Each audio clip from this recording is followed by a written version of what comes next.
And it's time for Lefties Losing It. It's a fine time to have a look at the leftist mainstream media and work out just why trust in these institutions is at record lows. I wonder if CNN's Jake Tapper has any ideas on why Americans trust used car salesmen more than the media.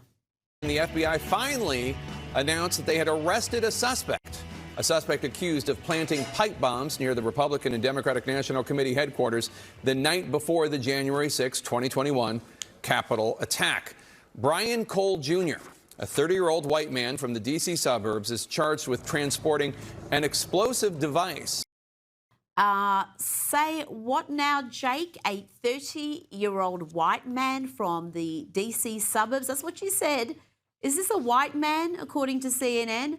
But then we shouldn't be surprised because CNN, including Jake Tapper, pushed the Find People hoax against Donald Trump for 4 years, not to mention every other debunked hoax, including the Russian collusion hoax. Also on CNN, we had this woman, Ashley Allison, claiming this individual is some MAGA supporter and saying, we're all surprised he's not white. I'm gonna say the thing out loud that I think everyone is not saying and is actually surprised, and why I think Janine Pirro is actually saying it. I think the fact that this is a black man is surprising to people. I think people thought this was going to be a white man that did this. They were going to be able to say he was a part of the progressive left. And the fact that it's a black man that is saying, I too was susceptible to conspiracy theorists that the president and conservative podcasts were pushing that this election was stolen is a fact that they were not expecting. And now everyone is on their heels and they're trying to spin it. The only one spinning it is you, love, and your fellow political activists at CNN, including Abby Phillip, who even tried to push the notion that this alleged offending was no different to January 6 political prisoners, many of whom were guilty of nothing more than trespassing. Watch Isabel Brown school Abby on her own show. I do wonder if he had been actually caught around the time of January 6th and prosecuted, would he have been included in Trump's pardons? I mean, okay, this is absolutely beyond the pale to me, to be honest, to claim that we don't know any sort of inkling of a motive of this individual, when just a few months prior there was a lawsuit ruled in the Trump administration's favor against this particular individual for his company seeking to let illegal immigrants out of prison on bail bonds. It's called a hypothetical, right? So it's called a hypothetical. Had he been prosecuted alongside all of those other people who were involved in violent acts on January 6th, would Donald Trump have pardoned him? No, because individuals who walked into the Capitol building on January 6th were not planting pipe bombs. What about? Oh, Abby, do better. But we shouldn't be surprised by Abby Phillip being a hard left activist. She did, after all, go on Joy Reid's podcast and agreed with pretty much everything Joyless had to say. And Joy is back spewing more venom. Listen to this.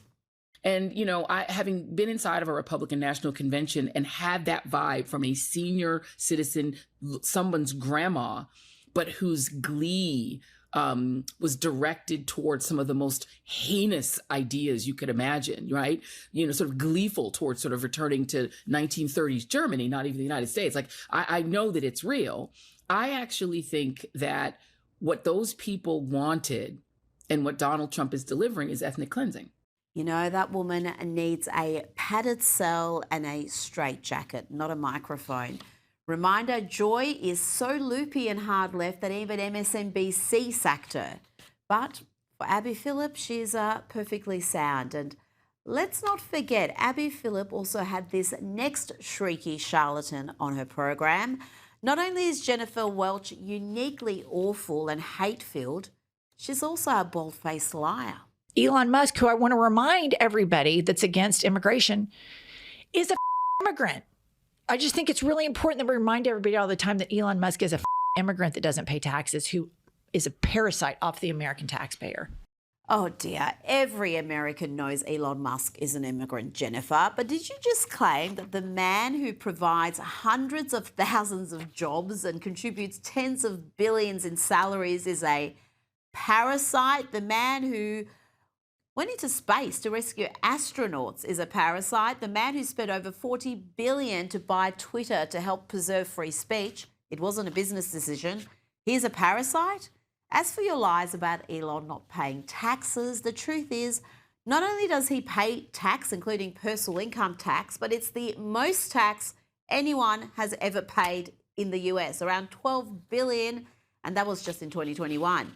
Now to ABC, and here we watch another anchor be embarrassed on his own show, this time by Eric Schmidt, Senator from Missouri, who points out why Democrat operative George Stephanopoulos, well, why his show is failing in the ratings. It's been front page news across the country. Aren't you curious about that? Well, I'm curious about your pushback on that particular point. With your previous guest, you had zero pushback because he's giving the Democrat talking points like you spew every single week, which is probably why your ratings are so bad. Now, Minnesota Governor and failed vice presidential candidate Tim Walz is continuing to whine about President Trump calling him, and I quote, seriously retarded. He claims that people are now driving past his house, calling him that wants to boo word, and that may lead to violence. I'd never seen this before. People driving by my house and using the R word in front of people. This is shameful. And I have yet to see an elected official, a Republican elected official, say, you're right, that's shameful. He should not say it. So look, I'm worried. We know how these things go. They start with taunts, they turn to violence. So deeply concerned. This is the same inept governor who was wishing death on Donald Trump not too long ago. Does he think we've forgotten about that and that we've memory hold his comments likening a Trump rally at Madison Square Garden to a Nazi rally? Do you think that could have inspired violence, Tim Walz? And I think some of you don't miss on this. Go do your Google on this. Donald Trump's got this big rally going at Madison Square Garden. There's a direct parallel to a big rally that happened in the mid-1930s at Madison Square Garden. And don't think that he doesn't know for 1 second exactly what they're doing there. Joining me now is American Culture Project Senior Fellow Corey DeAngelis. Corey, if Tim Walz thinks he can play the victim after overseeing the mass fraud that has occurred in his state, then he's a bigger fool than we thought. What happened in Minnesota is utterly shameful.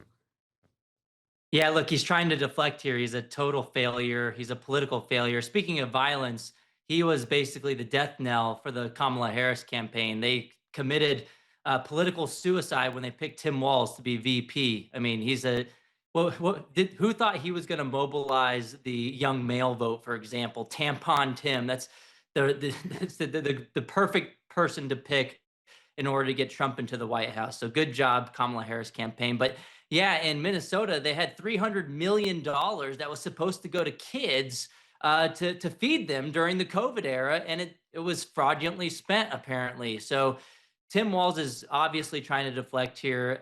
He's clutching his pearls.